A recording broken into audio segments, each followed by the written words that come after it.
فی الحال یہ نکاح نہیں ہو سکتا۔ کیا آپ کو فیروز احمد ولد کبیر احمد کے ساتھ بے عوض 5 لاکھ روپے حق مہر نکاح قبول ہے؟ فی الحال یہ نکاح نہیں ہو سکتا۔ میں نے آپ کو بتایا ہے میم صاحب گھر پہ نہیں ہے، اگر ہوتی تو ضرور آتی۔ اب آپ مہربانی کریں پلیز۔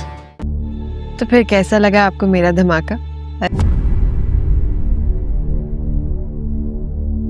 ارے تمہارے دھماکے نے تو سب کو ہلا کے رکھ دیا، خاص طور پہ سمین۔